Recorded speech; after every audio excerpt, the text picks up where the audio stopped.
Alright, we're kids.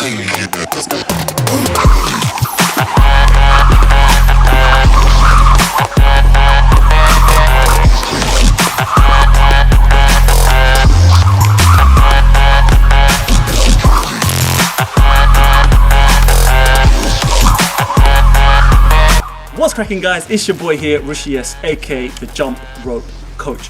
So today's video is all about the modified EB trick.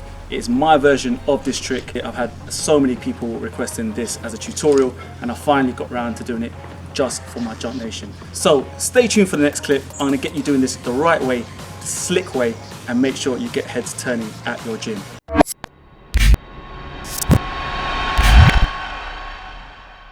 The key to this move is just practice, practice, practice. Don't be disheartened if you don't get it first time, or if it takes a few hours here and there to get it done. Just make sure you put in the time, follow my advice, and you'll be getting it down in no time. Just make sure you ping me a comment below if you're finding it tough, and just give me some feedback and let me know how you're getting on as usual. Please give this video a thumbs up if you find it useful. We're gonna get straight into it with tip number 1.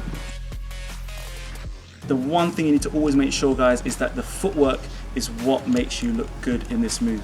So the first step is all about the entry into the move, which is always going to be your footwork. So I'm going to assume that you can do the side swing and that your posture is correct. Make sure you go back to my previous videos if you're unsure on side swings. But what you're going to do is you're going to find what your dominant side is first. For me, it's going to be the left hand side, which means that I'm going to side swing first to my left and then to my right, and then we're going to alter the wrist position. That's step number 2, but I want to show you how we get into the move. So as you're skipping, for me, I'm going to side swing to my left, to my right, and then I'm going to step into the move. You see that? So I step with my left foot first, and then I'm going to alter my wrist position. But I just want to make sure you get that idea that you're going to step into the move. So you're moving forward. So here we go again. Left, right, step into the move. Right, left, you move through.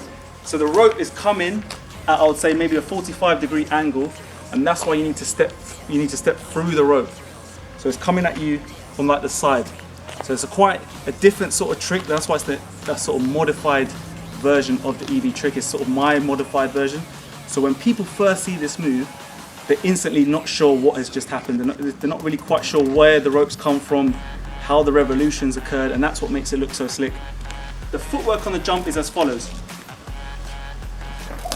You're going to take off with your back leg. So for me, my back leg is the right leg. So as I said, you're going to step through, but I'm going to take off with my back leg and then hop it. So I don't know if you can see that clearly. Right, left, hop first with my right, land with my left. So that's the footwork. So let's get down to the second step, which is all about your wrist positioning. Right, so step number 2, just as important as footwork. Yes, footwork is all about making it look slick, but this is actually what's going to help you execute the move in the first place. So this is really key. I've got a super cool tip for you.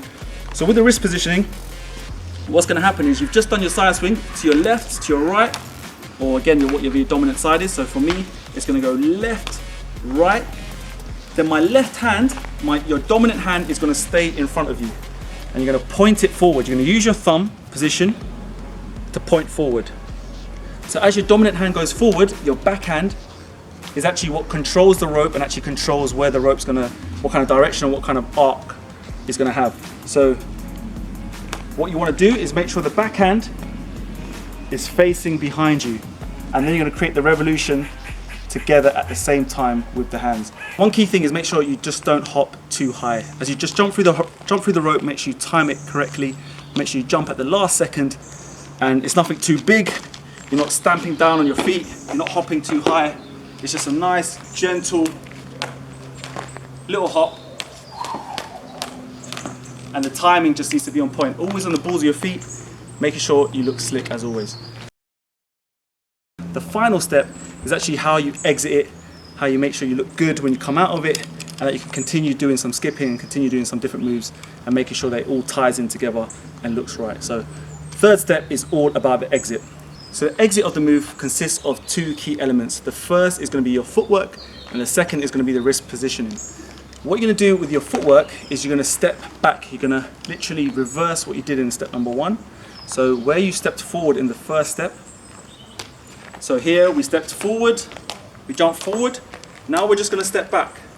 We're just going to step back from this position here onto your weaker leg or onto your back leg. You're going to shift the weight back here, and then from here you're going to go into your side swing. So I'm going to show you that again. You're going to execute the move. You step forward, you hop, and then you step back and back into a side swing. So as soon as you hop through the rope, you're going to go straight into a side swing. So that's where the wrist component comes into it. You're going to step back, and then you're going to turn your wrist over and go back to your left side swing or your dominant side. This move is super cool. It's not super fancy. I don't consider myself a massive trickster, but when you get it right, you can actually just start piecing moves together. Go into side swing, and you can actually start to speed it up. And to speed it up, it's just all about the wrist positioning. Again, you step into the move, you step back out of it, and you just need to make sure that you go back into another side swing as soon as you finish it. Whew. Mad out of breath. Really quick tutorial. Hopefully I can edit this down to shorter than sort of 5-6 minutes. As always, give me a thumbs up below if you like what you see. This is a really cool move. I've been really excited to get this out to you guys. A lot of people have been asking for it. Make sure you hit that subscribe button if you're new to the channel, because I've got so many more tutorials coming out for you. I've got so many more updates on this super slick rope. We've got loads of apparel coming, and I'm going to be soon looking for athletes and ambassadors for the brand. So make sure you stay tuned. I want to hear back from all of you guys. I want to see your videos. Make sure you comment below. Let me know what you think of the ropes, for those of you who've got it. And for those of you who are waiting for it, make sure you let me know down below your age, your country, where you're from, so that I know for the next launch where I need to send this slickster. So as usual, take care of yourself, skip the treadmill, stay safe. Peace.